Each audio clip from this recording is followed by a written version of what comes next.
Robinson. He's going to be talking about cutting shit, collaborating in your IDS. Good afternoon, everyone. Okay, before we get started here, quick show of hands. How many of you are responsible for managing an IDS in some aspect? How many of you got thrown into the situation and had no idea what you were doing? How many of you are familiar with this little piece of software called Snort? Good, that's most of you. My name is Tony Robinson. My talk is on IDS and NSM, cutting the shit.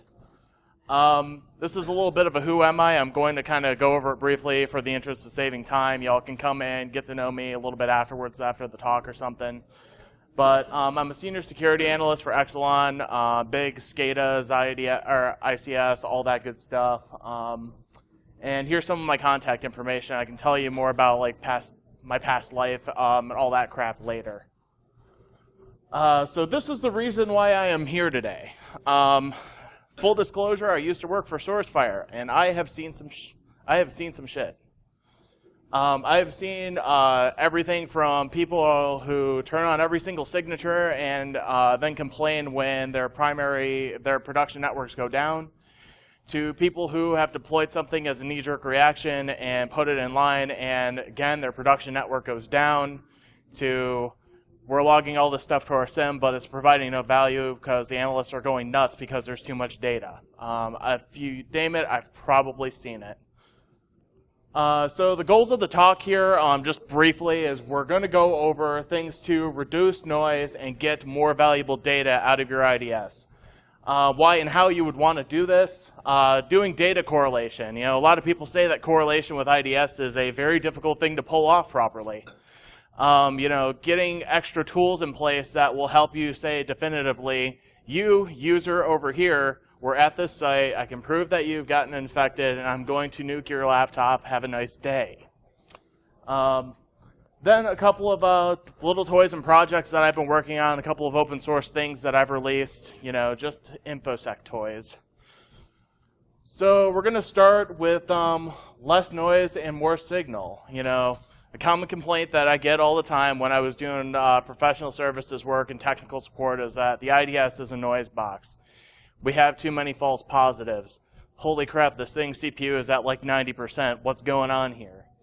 You know, the extra data that you get from your IDS is the whole reason you put it in place. You want to know, you want to see the things that you couldn't see before.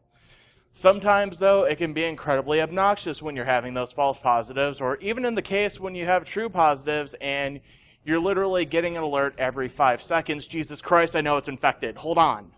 You know? You know, a couple of factors to consider here. We're going to go over briefly on separate slides here are, you know, placing your sensors on your network.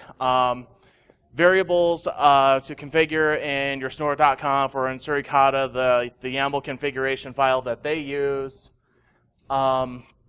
Disabling irrelevant rules, using proper rule management tools for your open source deployments. And finally, noise reduction techniques that are built into Snort and Suricata. Before we go on any further, I am going to refer to them as being more or less the same, you know, before people start throwing crap at me. They're more or less the same under the hood with some minor things here and there. So, without further ado, I'm going to get started with sensor placement. It's just a fact of life. One sensor will not meet all of your NSM needs if you have a relatively large network. Of course, there are exceptions to the rule. If you're a small business, then you can probably get away with a single sensor and you're good to go. But for the majority out there, a single sensor just isn't going to cut it no matter how well tuned you have it. Putting them in more places, and by more places I mean like your ingress-egress points in your network, or in the DMZ, or at your core, you know, where your core switches are in the network, or at the distribution layers closest to like the engineering department or the finance department. Putting more sensors in more places just makes more sense. It makes it easier to tune each individual sensor, and it gives you a little bit more correlation and a little bit more context with those alerts. If you can't do it all, you know, you don't have that capital expenditure, that OpEx to have the analyst handle all those events or buy all of those sensors. Start small. Start with one sensor at a time. The most important place I usually would recommend to start is definitely at your ingress-egress points, and to reduce the amount of pain you have to deal with, start behind any NAT devices you got or proxies. This will save you a lot of pain in the future.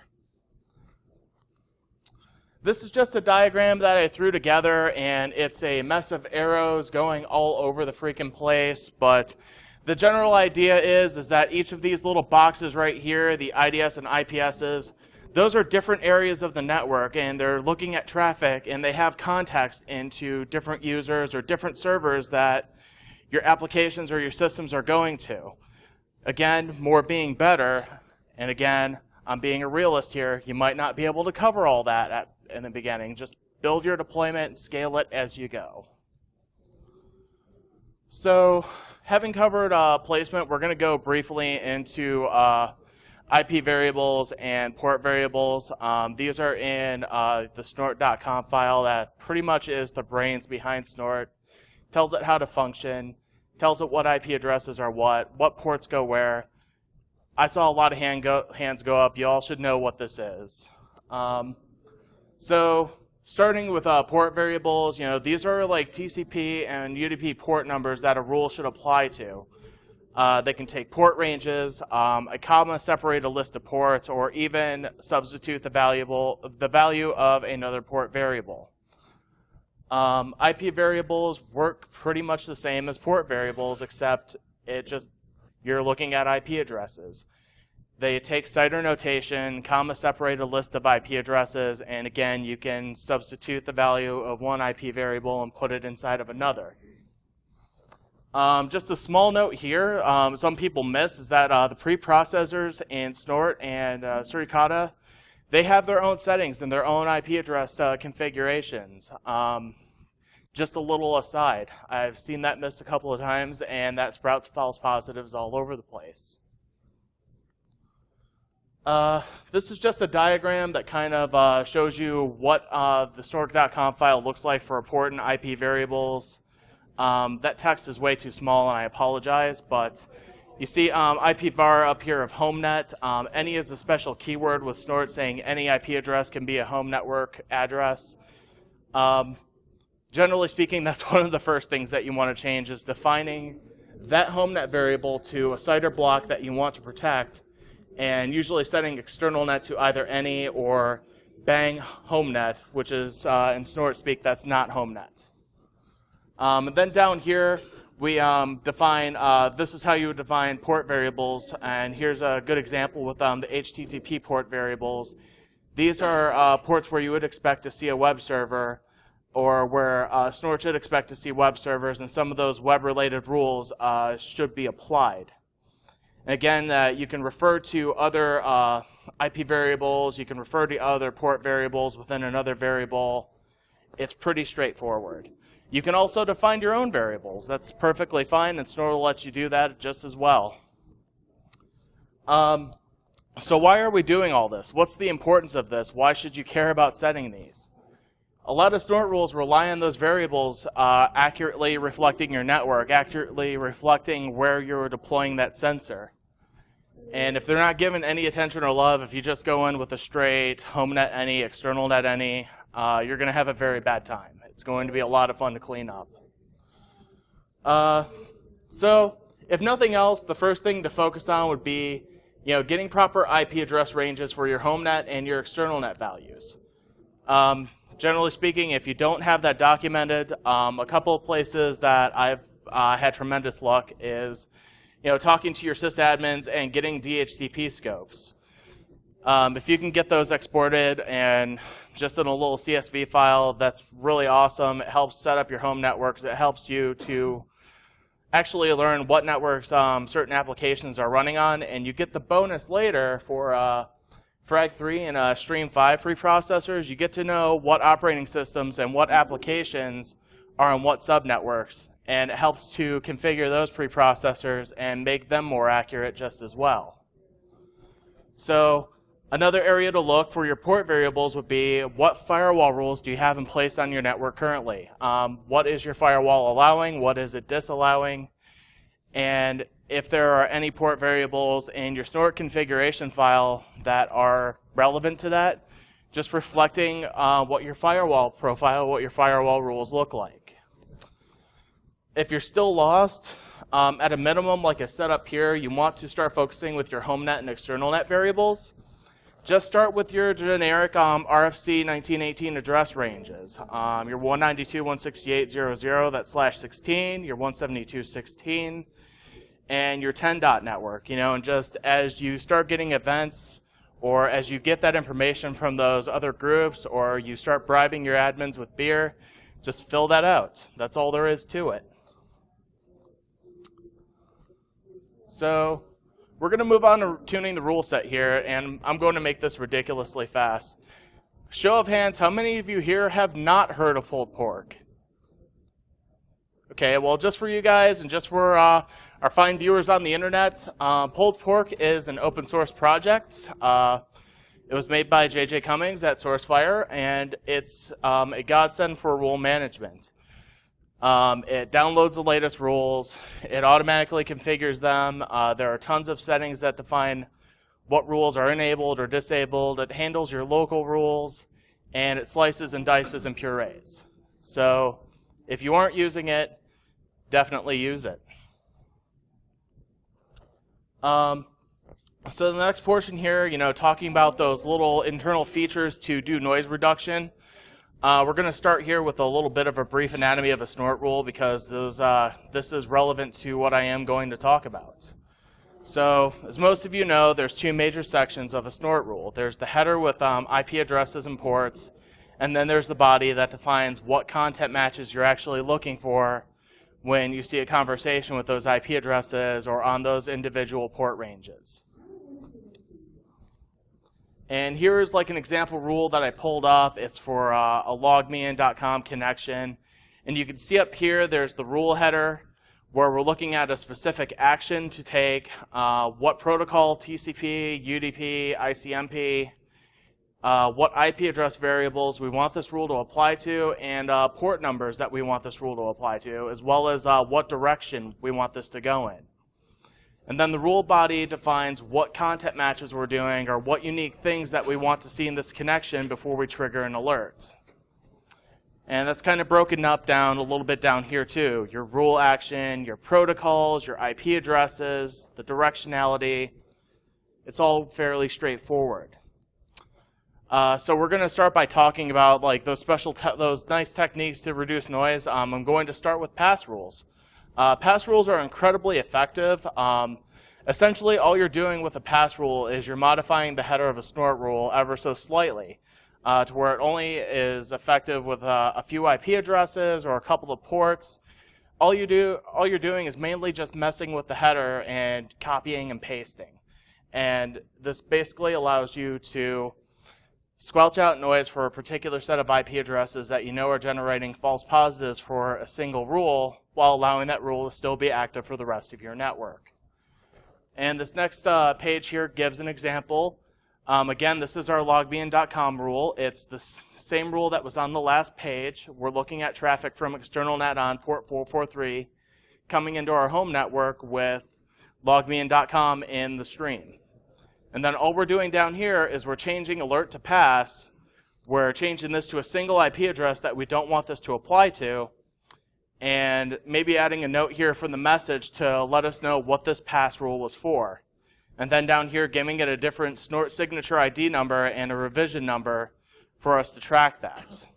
And this basically says if you see this content match for this particular IP address and this port, just ignore it. Don't generate an alert. It's fine. Next, I'm going to discuss suppressions, limits, and thresholds. In layman's terms, suppressions basically stop the rule from firing without removing the rule from your rule set. I don't like them as much as pass rules because with those pass rules, you can be very granular. You can add extra content matches. You can add different ports and IP addresses and a bunch of different criteria. Where a suppression operates on basically a source or a destination IP address and a signature ID number for snort. Thresholding is is the concept that a rule must match or a content match must occur a certain number of times within a certain number of seconds before we trigger a single alert. Then finally we have limits here that say we only want to see X number of alerts if it's triggered within Y number of seconds. I personally love limits the most. In comparing thresholds and limits, I like using limits a lot more. It helps in reducing the noise. It helps in those situations where you know your host is infected with something, but you're not being chain gunned with those alerts every 5 seconds, every 20 seconds. You know, just say I only want to see this alert this many times in this period in seconds. And I'll show an example on the next page here of what a limit looks like. So we have here for our logmein.com rule, we say that we want that particular generator ID, that Snort signature. We're telling Snort that this is a limit and that we want to track it by the source IP address that generated it. We only want to see one event every 3,600 seconds. So that's one event per hour. That's enough to let me know that this activity is going on and it's not filling up the console, filling up the SIM with extra worthless alerts. And down here we have an example of a threshold, and thresholds kind of work in an opposite manner where, you know, we still have the generator ID and the signature ID, but instead we're tracking if 10 events occur within 60 seconds, that's when I want to see an alert pop up on my console or go to the SIM. So I added this one in at the last minute. Snort has a relatively new feature on IP reputation. It's just IP whitelisting and blacklisting. Basically, blacklisted IPs, the way it works in storage is if it sees one that is part of that blacklist that pulled pork, incidentally, will pull down for you automatically. It's just the alert's generated. There's no further processing done. We know this is bad traffic. Let's move on. And again, it works in a similar manner for whitelisted IP addresses. This is a known good IP address. We don't care about it. Let's move on. It's a little bit lower in the Snort's software stack in terms of processing traffic, doing normalization with preprocessors, scanning against signatures. It's lower in that software stack. So these are pretty efficient. If you know that there are certain IP addresses on your network that you have vulnerability scanners or things of that nature that you know are noisy and are going to generate false positives, just white or blacklist them right off the bat and you're good to go. The downside is that your only criteria, of course, is IP address. You know, past rules are a little bit more surgical, but they operate further up that stack, so to speak, during signature processing. I'll show a diagram of that in just a little bit here. And of course, we come to the old standby, Berkeley packet filtering. If you're familiar with TCP dump, you've probably seen a Berkeley packet filter sometime in your life.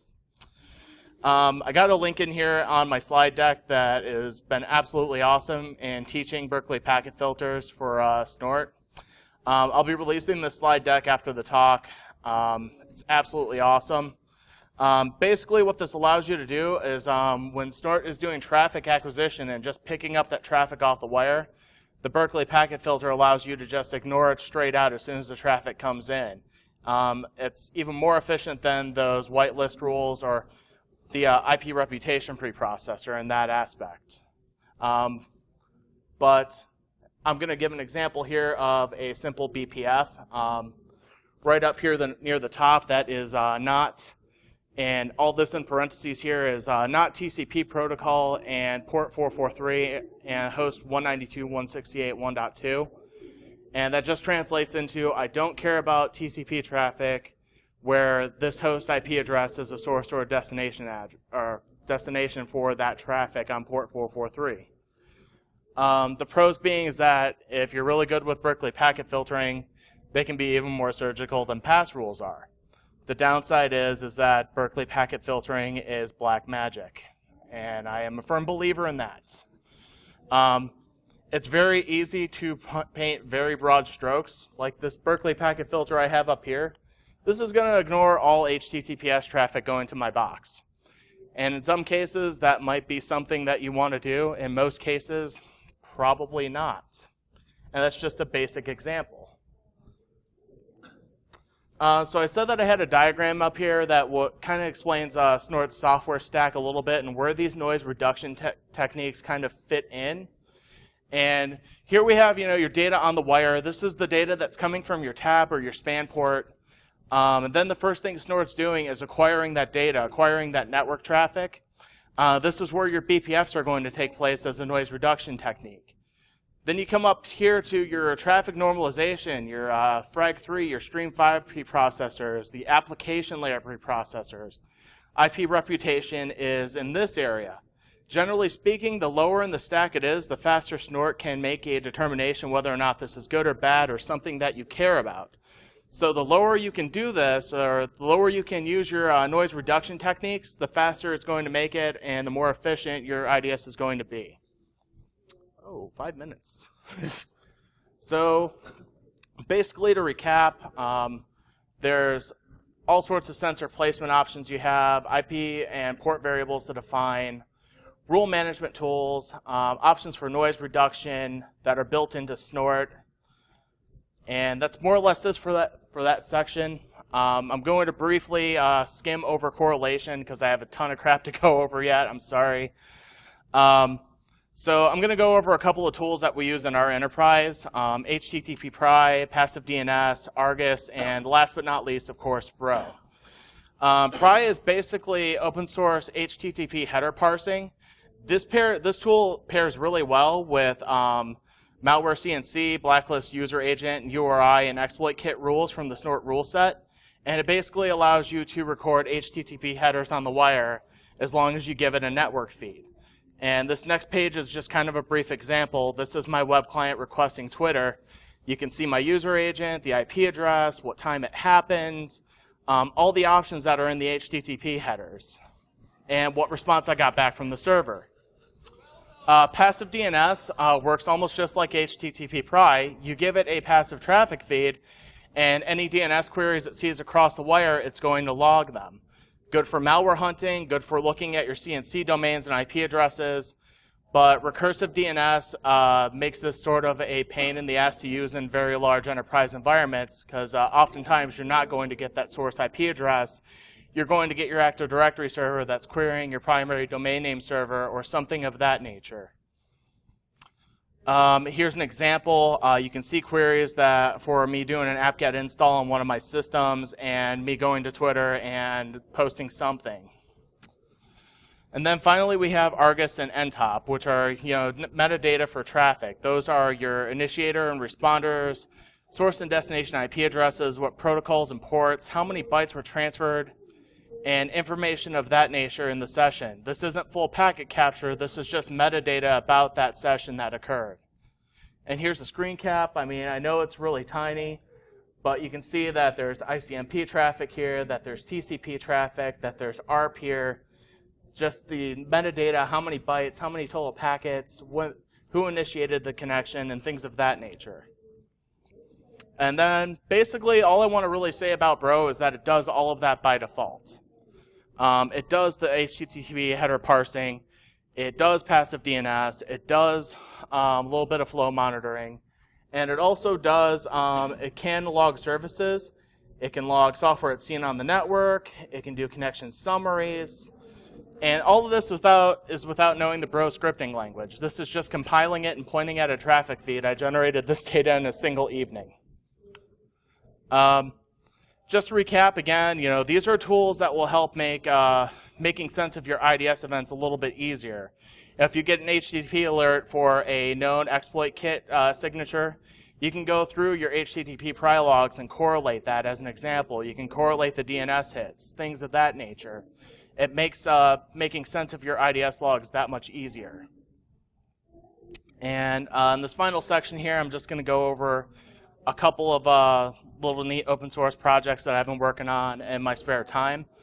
The first one here being AutoSnort.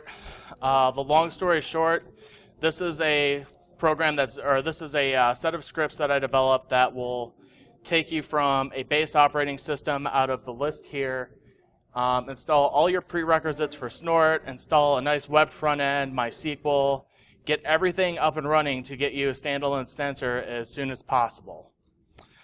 At the bottom there is just the web interfaces and the output interfaces that my script will automate for you.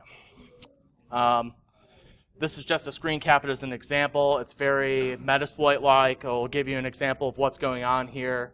Yellow being informational events, green being good events, blue being what am I doing right now, and red asterisk there being, you know, this is something bad that's happened. Look at the error logs or send them to me and complain to me.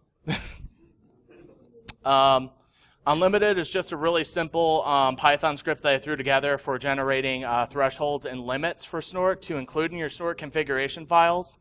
It takes a comma-separated file, and it will produce those threshold and limit statements for you for creating a separate configuration file full of them. And overall, just make that whole threshold and limit generation portion a lot easier for you to do. It runs Python 2.7, and it works for Windows and Linux. And this is just a screen cap here. I'm almost done, please. And that's just a screen capture of what the script does and what it looks like. It will handle all of the generation. It'll show you what the output looks like, and it'll put it into a text file for you. And then Blind Seeker is just a wiki and a blog that I have set up. It's just a information security-centric wiki that I have for discussing all sorts of security techniques, mainly centered around IDS right now, like introductory IDS concepts and IPS concepts. Feel free to go there, take a look at it, tell me what you think, tell me what you'd like to see, tell me what isn't clear, and I'll add to it as soon as I have time to do it. And that's basically about it right now. I give shout outs and thank yous, but I'm already over time. I severely apologize. Again, if you want to get to know me, I'll be out in the hall, and I'll see you guys there.